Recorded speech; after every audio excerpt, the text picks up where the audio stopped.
صدق الله العظيم وصدق رسوله النبي الكريم ونحن على ذلك لمن الشاهدين والشاكرين والحمد لله رب العالمين. وقال النبي صلى الله عليه وسلم لا يؤمن أحدكم حتى أكون أحب إليه من والده وولده والناس أجمعين، أو كما قال النبي صلى الله عليه وسلم اللهم صل على محمد كما تحب وترضى عدد ما تحب وترضى.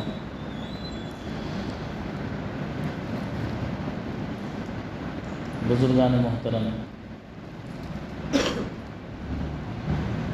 رسول اکرم صلی اللہ علیہ وسلم کی اتباع، آپ کی سنتوں پر چلنا، آپ کی پیروی کرنا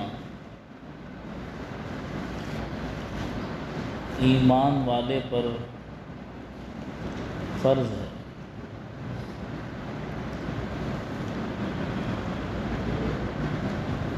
آپ صلی اللہ علیہ وسلم سے محبت کرنا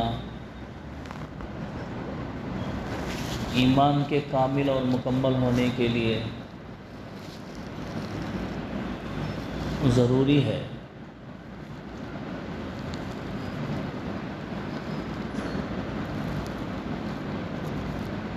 اللہ اور اس کے رسول سے محبت زبانی بھی ہو کہ زبان سے اقرار کرے، یقینی بھی ہو کہ دل سے یقین کرے، عملی بھی ہو کہ وہ اس پر عمل کرے۔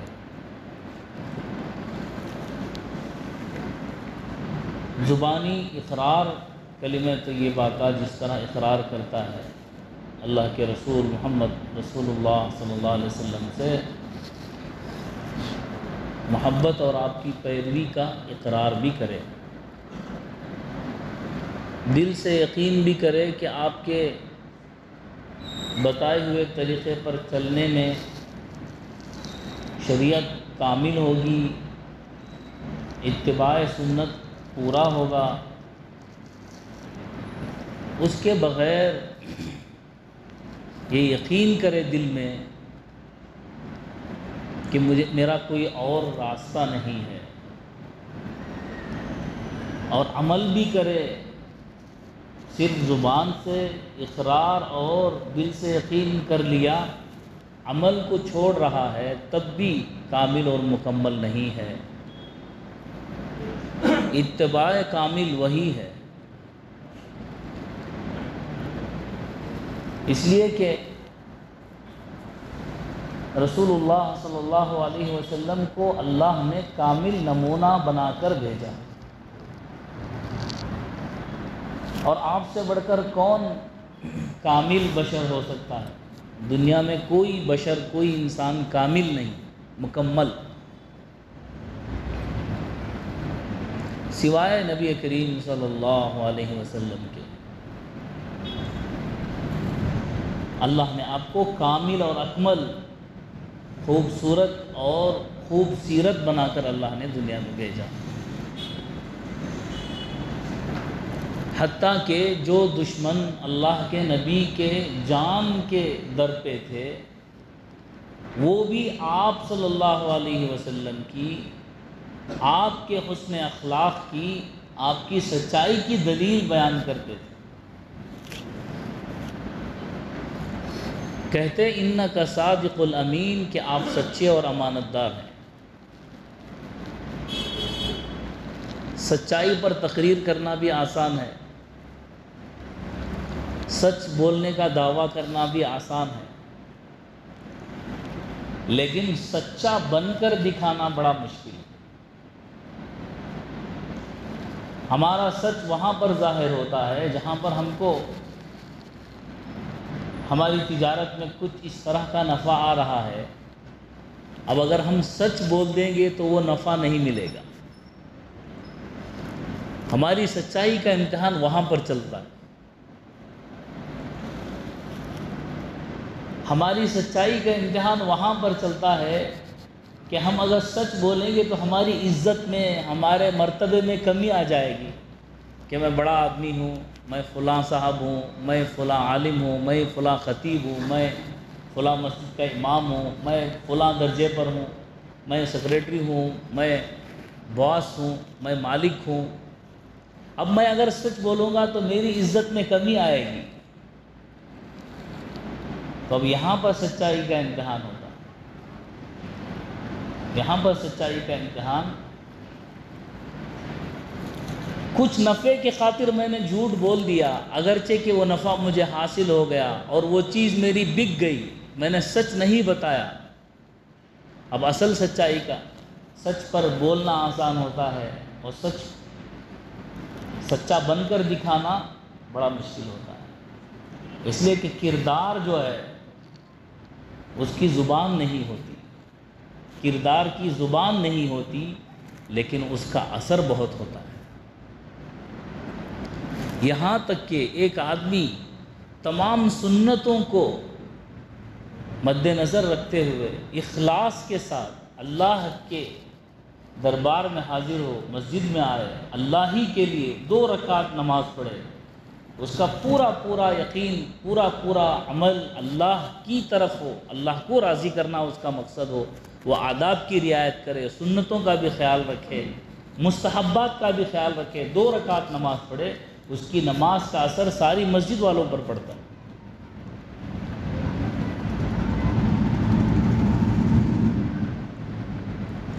اخلاق و کردار کو بیان کرنے کی ضرورت نہیں ہوتی، وہ خود ظاہر ہوتا ہے۔ خوشبو جہاں کہیں ہوتی ہے وہ اپنا اثر بتا دیتی ہے، خوشبو کو یہ بتانا نہیں پڑتا کہ میں یہاں پر ہوں، خوشبو کو بتانا نہیں پڑتا کہ میں یہاں پر ہوں، خوشبو اپنا اثر دور دور تک پھیلا دیتی ہے، اپنی پہچان کرا دیتی ہے میں یہاں۔ اسی طرح گناہ کر کے چھپانے کی بھی ضرورت نہیں ہے، جہاں کہیں بدبو ہوتی ہے وہ بتا دیتی ہے کہ یہاں بدبو ہے۔ آدمی چاہے تنہائی میں کرے، رات کے اندھیرے میں کرے، کمرے میں اسے کوئی دیکھنے والا نہ ہو، لیکن اس گناہ کی بدبو ظاہر ہو کر رہتی ہے۔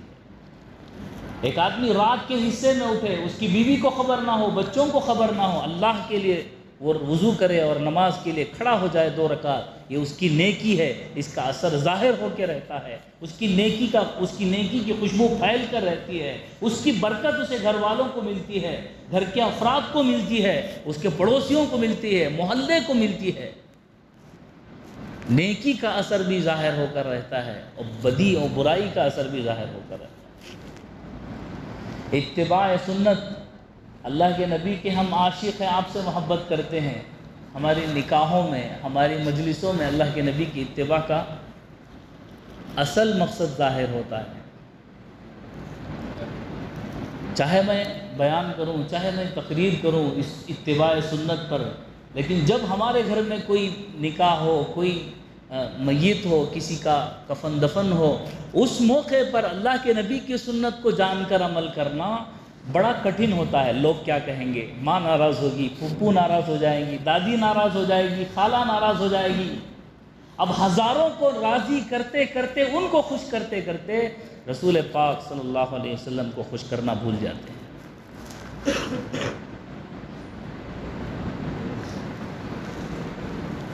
ایک سنت کو چھوڑنے سے کتنی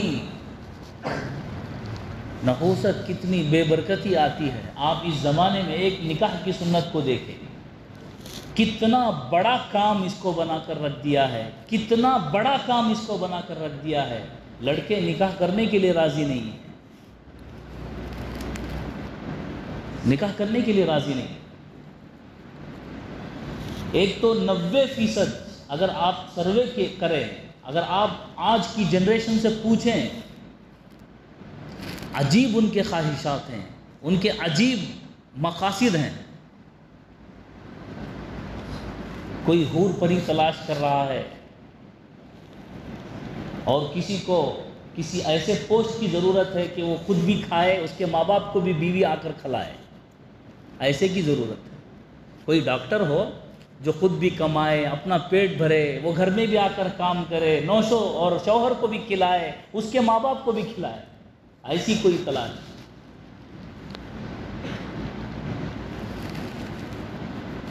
ایسے کی تلاش۔ ماں باپ کو بھی ایسی بہو چاہیے جو سارے کام کر دے، کھانا پکانے سے لے کر، سارے برتن دھو کر، سارے کپڑے دھو کر، سارے گھر والوں کی خدمت کر کے، اور جو ہے اپنا آفس، اپنا جاب بھی پورا کرے اور اپنا گھر کا خرچ بھی اٹھائے۔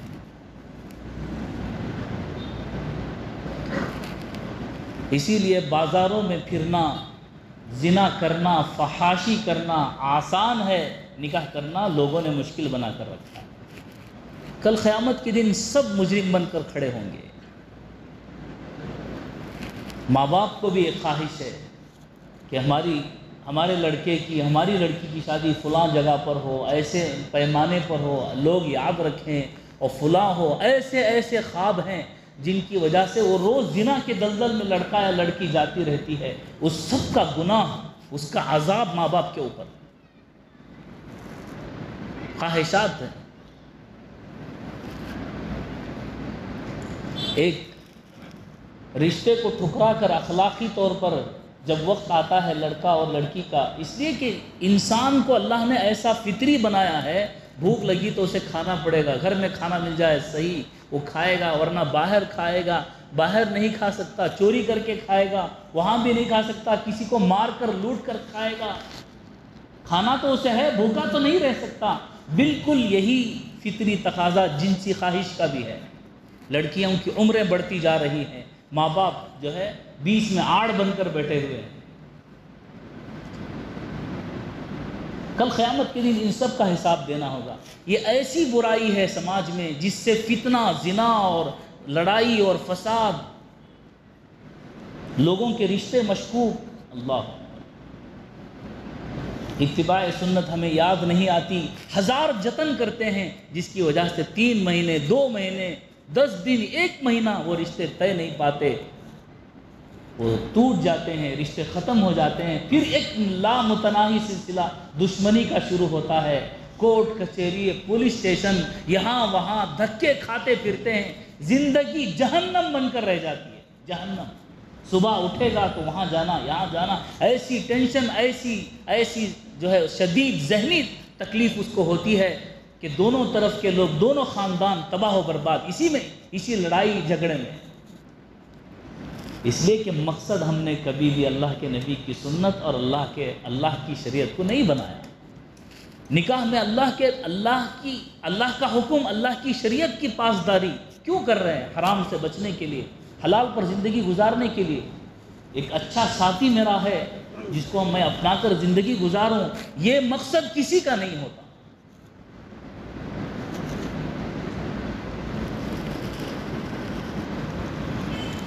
اسی طرح ہر سنت کا آپ لحاظ دیکھیں، ہر ایک، اس لیے کہ نبی صلی اللہ علیہ وسلم کی ذات اقدس سے اگر مسلمان کو ہٹا دیا جائے، اس کی سنت سے ہٹا دیا جائے، آپ کے طریقے سے مسلمان کو ہٹا دیا جائے تو پھر دین ہی نہیں رہ جائے گا۔ اس لیے کہ دین کامل تو اللہ کے رسول لا کر دے رہے ہیں۔ اللہ کے رسول نے صحابہ کو سپرد کیا، آپ صحابہ کو اور اللہ کے نبی صلی اللہ علیہ وسلم کی ذات کو بیچ میں سے ہٹا دیں، آپ دین تک نہیں پہنچ سکتے۔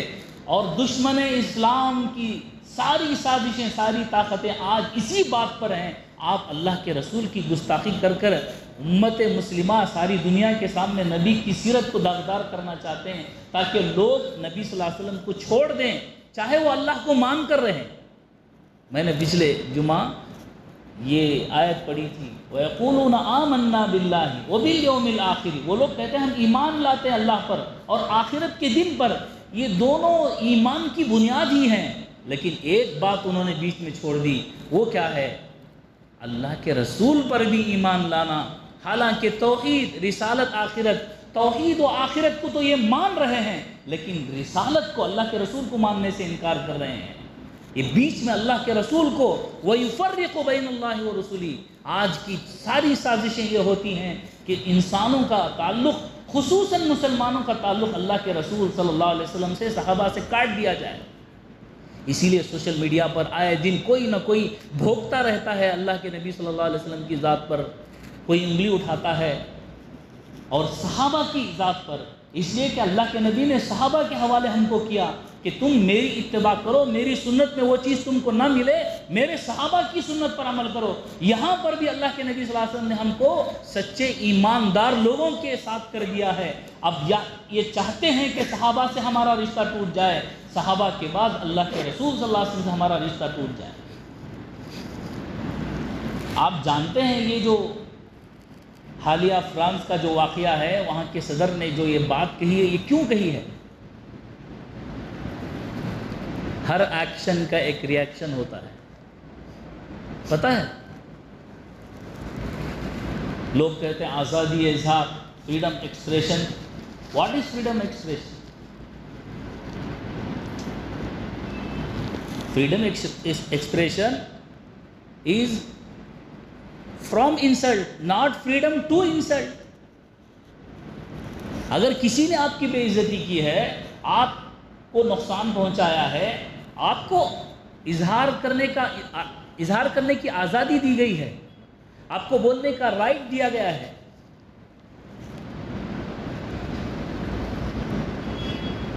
یہ نہیں کہ آزادی اظہار کا آپ نام لے، آپ کسی کی انسلٹ کریں، کسی کی بے عزتی کریں۔ اصل اس کی وجہ یہ ہے کہ کچھ لوگوں نے افغانستان میں ایک صحافی کو قید کیا تھا، تقریباً 4 سال پہلے۔ فرانس کے صدر کے اس بات کے، اس اعلان کے پہلے اس صحافی کو چھوڑا گیا۔ بہت عمر رسیدہ خاتون ہے، سونی یا صوفی کے ایسا کچھ نام ہے، آپ سرچ کر لیں آپ کو مل جائے گا۔ 4 سال کے بعد اس صحافی کو، اس رپورٹر کو، اس اینکر کو چھوڑا گیا تھا۔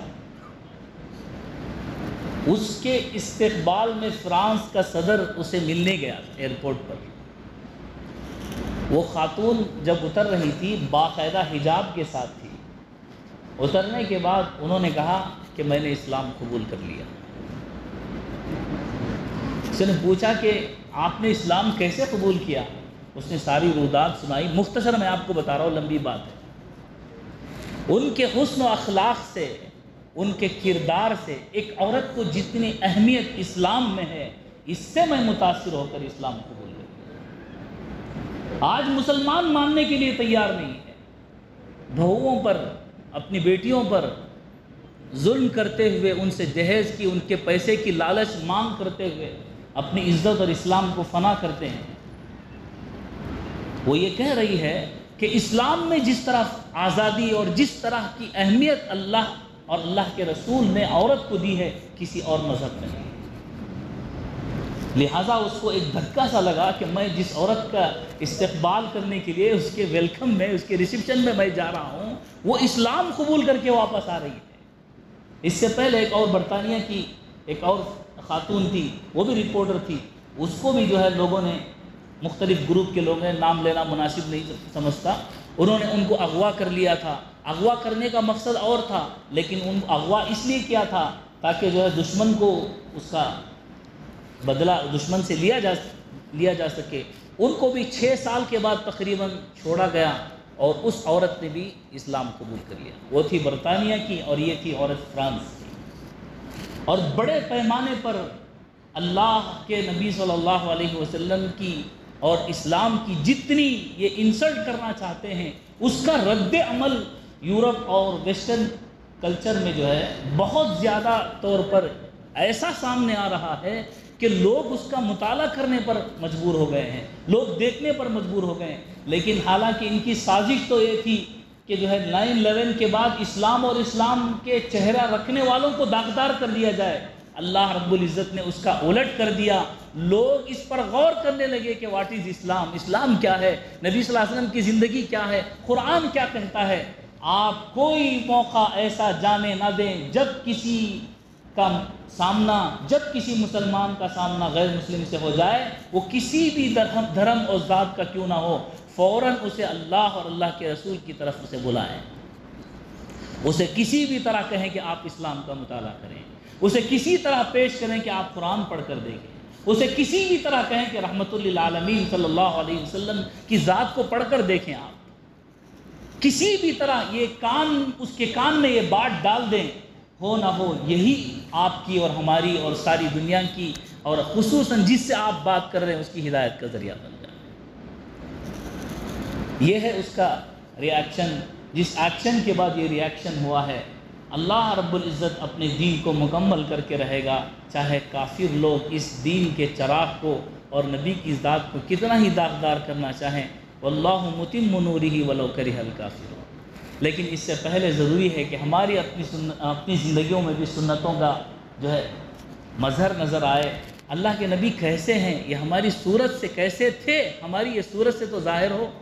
ایسا نہیں کہ ہم داڑھی منڈا کر نعرے تکبیر کے نعرے لگائیں اور داڑھی منڈاتے ہوئے ہم کو یہ شرم نہ آئے کہ اللہ کے رسول کی سنت ہم اپنے ہاتھوں سے ختم کر رہے ہیں اور ہم کو عمل میں اور زبان میں منافقت نظر آ رہی ہے۔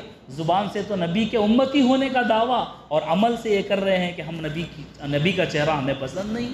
اگرچہ کوئی کہتا تو نہیں ہے لیکن عمل سے تو یہ کر رہا ہے کہ اللہ کے نبی کا چہرہ اسے پسند نہیں۔ دو لوگ ایران سے آئے، اللہ کے نبی ہر ایک سے محبت سے بات کرتے تھے، آپ نے چہرہ پھیر لیا۔ اللہ کے نبی کیوں آپ نے ہم سے چہرہ پھیر لیا؟ اللہ کے نبی نے فرمایا تمہارے چہرے پر داڑھی نہیں ہے، تم کو کس نے داڑھی نکالنے کو کہا؟ نبی صلی اللہ علیہ وسلم نے پوچھا تو انہوں نے کہا کہ ہمارے بادشاہ نے ہم کو یہ حکم دیا۔ اللہ کے نبی نے کہا میرا اللہ تو مجھے یہ حکم دیتا ہے، اس لیے میں نے اس سنت کو ادا کی ہے۔ اللہ تعالیٰ ہم تمام کو عمل کی توفیق عطا فرمائے۔ وآخر دعوانا الحمدللہ۔